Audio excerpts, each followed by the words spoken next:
নাড়ু খাবো। নাড়ু খাবা? কি কি?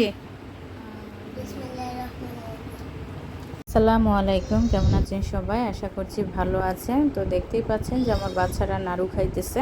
আর এই নাড়ুটা আমি কিভাবে তৈরি করতেছি আজকে আপনাদের সম্পূর্ণ প্রসেসটা দেখাবো। তো চলেন আমরা শুরু করি। আমি চুলায় একটি পাইপ্যান বসিয়ে সেটার মধ্যে আমি পাটালি খেজুরের গুড় দিয়েছি। আর গুড়টা গলতে গলতে আমি এখানে 4 টুকরা দারচিনি, 5টা এলাচি, তেজপাতা দিয়ে ভালো করে নেড়ে চেড়ে নিব। এটা চুলায় আমি কিছুটা চাল ভেজে নিচ্ছি, কারণ চালের গুঁড়া আমার লাগবে নাড়ু বানানোর জন্য। এটা ভাজা হলে আমি এটা ব্লেন্ডারে গুঁড়ো করে নিব। আর এদিকে দেখতে পাচ্ছেন আমার গুড়টা গলে গিয়েছে। তো এখানে আমি কিছুটা নারকেল দিয়েছি, বেশ কিছুটা নারকেল দিচ্ছি। আমি যদি এটা কাপে পরিমাপ করি তো 3 কাপ পরিমাণ বা তারও একটু বেশি নারকেল হবে। আর গুড়ের পরিমাণটা হচ্ছে এখানে আমি 1 পাটা মানে 1 পাটা গুড় নিয়েছি, সেখানে হাফ কেজি পরিমাণে থাকে। তো আমি এটার সাথে খুব ভালো করে মিক্স করে নিব। মশলা মিশ্রিত গুড়ের সাথে আমি নারকেলটাকে খুব ভালো করে ভুনে নিব, এতে মশলার ফ্লেভারটা নারকেলের মধ্যে সেট হয়ে যাবে।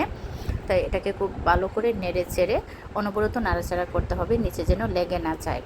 তো আমার মিক্স করা হয়ে গিয়েছে। এখন আমি এখানে কিছুটা পরিমাণ লবণ দিয়েছি। যে কোনো মিষ্টি জাতীয় জিনিসে যদি আপনি একটু লবণ দেন, দেখবেন এটার মিষ্টির ফ্লেভারটা খুব ভালোভাবে সেট হয়, মিষ্টিটা একটু করা হয়। তো এখানে আমি কিছুটা চালের গুঁড়া দিয়েছি প্রথমে, দিয়ে কিছুটা মিক্স করে নিচ্ছি।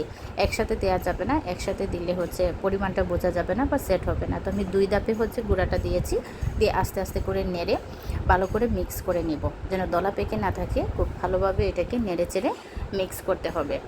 এই যে দেখেন আমার নাড়াচাড়ার এক পর্যায়ে অনেকটাই মিক্স হয়ে গিয়েছে। এটাকে আরও নাড়াচাড়া করতে হবে, নাড়াচাড়া করে এটাকে আর অনবরত নাড়তে থাকতে হবে, নিচে যেন লেগে না যায়। তো পুড়ে গেলে জিনিসটা কিন্তু স্বাদ হবে না।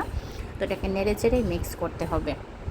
অনবরত নাড়তে চাড়তে যখন দেখবেন এটা খুব আটালু হয়ে গিয়েছে, তখন বুঝতে হবে যে আমার এটা রেডি হয়ে গিয়েছে। এই যে দেখেন আমারটা খুব আটালু হয়েছে। আমি এই যে নামিয়ে নিয়ে আসলাম। আর এখন হচ্ছে সবচেয়ে কষ্টের কাজ, নাড়ু বা তৈরি করার সবচেয়ে কষ্টের ধাপ হচ্ছে এটাকে কিন্তু গরম থাকা অবস্থায় নাড়ুটা রেডি করতে হয়। ঠান্ডা হলে কিন্তু এটা শক্ত হয়ে যায়, আপনি মুষ্টি করে এটাকে শেপ দিতে পারবেন না। সেজন্য এটাকে গরম গরমই করতে হবে। তার জন্য হাতের অবস্থাও খুব 12টা বাজে। তো এটাকে নেড়ে চেড়ে, এই যে আমি আপনাকে দেখাচ্ছি যে আমি কীভাবে এটাকে করতেছি। এটাকে নেড়ে চেড়ে গোল গোল করে আপনি যেই শেপে নেবেন সেই শেপে এটাকে তৈরি করতে হবে, ছোটো বড় আপনি যেভাবে তৈরি করতে চান। এই যে আমি একটা তৈরি করে দেখাচ্ছি। আর এই যে আমার সবগুলি নাড়ু তৈরি হয়ে গিয়েছে, সেই সাথে দেখেন আমার হাতের কি অবস্থা হয়েছে।